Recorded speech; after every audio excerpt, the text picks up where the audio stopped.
இங்க இப்ப கன்னிகை பேர் அப்படிங்கிற இந்த கிராமத்துல ஒரு சீ ஃபுட் எக்ஸ்போர்ட் இண்டஸ்ட்ரி இருக்கு. சீ ஃபுட் எக்ஸ்போர்ட் யூனிட்ல அமோனியா கேஸ் லீக்கேஜ், அந்த ப்ரெஷர் வால்வ்ல இருந்து கேஸ் வந்து அங்க தங்கி இருந்த கொஞ்சம் நார்த் இந்தியன்ஸ் அதை ஸ்மெல் பண்ணதுனால மூச்சு திணறல் ஏற்பட்டதுனால இமீடியட்டா நம்ம அங்க இருந்து அந்த கொஞ்சம் மயக்கம், மாந்தி அந்த மாதிரி சிம்டம்ஸ் இருக்கவங்கள இங்க மொபிலைஸ் பண்ணியிருக்கோம். ஒரு 46 பேரை மொபிலைஸ் பண்ணி இப்போ டாக்டர்ஸ் ட்ரீட்மெண்ட்ல இருக்காங்க.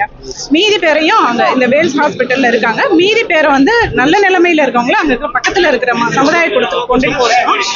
இவங்களுக்கு வந்து இப்போ ட்ரீட்மெண்ட் பார்த்துட்டு கொஞ்சம் ஃபர்தரா நம்மளுடைய ஸ்டான்லி ஹாஸ்பிட்டலுக்கும் மொபிலைஸ் பண்றதுக்கு ஆம்புலன்சஸ் பண்ணிட்டு இல்ல இப்போதைக்கு இறப்பு எதுவும் பதியல, ட்ரீட்மெண்ட்ல தான் இருக்காங்க கொஞ்சம். எஸ்,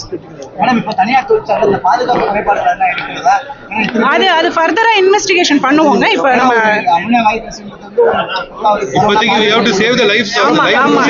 அது வந்து அது இன்வெஸ்டிகேட் பண்ணுவோம். இப்போ இது ஃபர்ஸ்ட் மேக்ஸிமம் பெண்கள் தான் இல்ல முடியட்டும். வெளிமாநிலம்